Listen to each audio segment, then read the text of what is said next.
തോറ്റെങ്കിലും പ്രഖ്യാപിത രാഷ്ട്രീയ ലക്ഷ്യം നേടിയത് PV അൻവറാണ്. 3 മുന്നണികളെയും വെല്ലുവിളിച്ച് ഒറ്റയ്ക്ക് മത്സരിച്ച് 19,760 വോട്ടുകൾ നേടിയത് ചെറിയ കാര്യമല്ല. വഴിക്കടവിലും പോത്തുകല്ലിലും ഉൾപ്പെടെ അൻവർ കരുത്ത് കാട്ടി. താൻ പറഞ്ഞത് വസ്തുതയാണെന്ന് ജനങ്ങളെ ബോധ്യപ്പെടുത്താൻ ഈ തെരഞ്ഞെടുപ്പ് കൊണ്ടായെന്ന് അൻവർ പ്രതികരിച്ചു. ബേപ്പൂരിൽ മത്സരിക്കാൻ തയ്യാറാണെന്നും മരുമോനിസത്തിന്റെ അടിവേരിറക്കാൻ അതിനു തയ്യാറാണെന്നും അൻവർ പറഞ്ഞു. കേൾക്കാം. മരുമോനിസത്തിന്റെ വേരിറക്കാൻ എനിക്ക് ആയുസുണ്ടെങ്കിൽ കേട്ടോ, ഈ 2026 മെയിൽ നടക്കുന്ന തെരഞ്ഞെടുപ്പിൽ ബേപ്പൂരിൽ ഞാൻ മത്സരിക്കും. മനസ്സിലായോ? ബേപ്പൂരിൽ PV അൻവർ മത്സരിക്കും.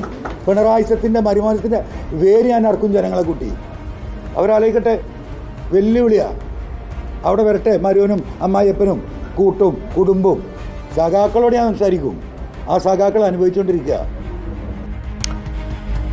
അഷ്കറിലേക്ക് വരുമ്പോഴുണ്ട് കൂടുതൽ വിവരങ്ങളുമായി. അഷ്കറിലേക്ക് വരുമ്പോൾ ഈ തെരഞ്ഞെടുപ്പിൽ ആര്യാടൻ ഷൗക്കത്ത് വിജയിച്ചുവെങ്കിലും താരമായി മാറുന്നത് PV അൻവറാണ്. ഇമ്പാക്റ്റ് പ്ലെയറാണ് PV അൻവർ എന്ന കാര്യത്തിൽ ഒരു സംശയവുമില്ല. ഒരുപക്ഷെ PV അൻവർ UDF-നോടൊപ്പം ഉണ്ടായിരുന്നെങ്കിൽ 30,000-ത്തിലേക്ക് UDF-ന്റെ ഭൂരിപക്ഷം പോകുമായിരുന്നു. വലിയ ആത്മവിശ്വാസത്തിലല്ലേ PV അൻവർ?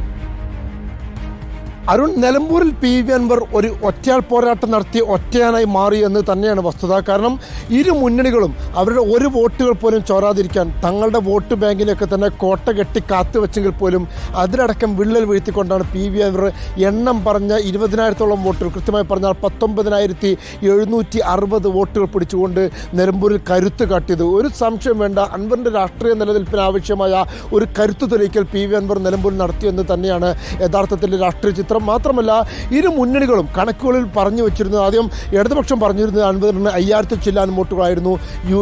UDF ആണെങ്കിൽ പോലും മാക്സിമം 10,000, അതും കടന്നാൽ 12,000. അതിനപ്പുറത്തേക്ക് ഒരിക്കലും അൻവർ പോകില്ല എന്ന് ഉറപ്പിച്ചിരുന്നതായിരുന്നു UDF. പക്ഷേ ഈ രണ്ട് മുന്നണികളുടെയും എല്ലാവിധ കണക്കൂട്ടലുകളും തെറ്റിച്ചുകൊണ്ട് വ്യവസ്ഥാപിതമായി ഇവിടെ നിന്നിരുന്ന മുന്നണികളൊക്കെ തന്നെ പിന്നിലാക്കി. അഥവാ NDA-ക്ക് 4ാം സ്ഥാനത്തേക്ക് NDA തള്ളി, SDPI പോലുള്ള മറ്റ് പാർട്ടികളടക്കം 5ാം സ്ഥാനത്തേക്ക് തള്ളിവിട്ട് ഒറ്റയാനായി നിന്നുകൊണ്ട്, അഥവാ ഇന്നലെ വരെ കേരളത്തിലുണ്ടാവാതിരുന്ന ഒരു പാർട്ടി തൃണമൂൽ കോൺഗ്രസ് എന്ന് പറയുന്ന ഒരു പുതിയ പാർട്ടിയും JMM ജനകീയ പ്രതിപക്ഷ പ്രതിരോധ മുന്നണി എന്ന് പറയുന്ന ഒരു പുതിയ മുന്നണിയും, അങ്ങനെ പുതിയ പാർട്ടിയും മുന്നണിയുമായി വന്ന് ഒരു കൃത്യമായ സംഘടനാ സംവിധാനങ്ങൾ പോലും ഇല്ലാതെ, ഒരു പ്രവർത്തിപ്പിക്കാൻ പ്രവർത്തകർ പോലും അധികമില്ലാതെ താൻ ഒറ്റയ്ക്ക് നടത്തിയ ഒരു പോരാട്ടം, തൻ്റെ ഒപ്പമുള്ള വിരലിലുണ്ടാവുന്ന ആളുകളെയും കൂട്ടിച്ചേർത്ത് നടത്തിയ ഒരു പോരാട്ടം. ആ പോരാട്ടത്തിലൂടെ 20,000-ത്തിലധികം വോട്ടുകൾ പിടിച്ച് 20,000-ത്തോളം വോട്ടുകൾ പിടിച്ചാണ് PV അൻവർ ഒരു അത്ഭുതം സൃഷ്ടിച്ച് കരുത്ത് കാണിച്ചത്. അതിൽ ഏറ്റവും പ്രധാനപ്പെട്ട കാര്യം അൻവർ ഉയർത്തിയ വിഷയങ്ങളാണ് യഥാർത്ഥത്തിൽ അൻവറിന്റെ വോട്ടായി മാറിയത് എന്നുള്ളതാണ്.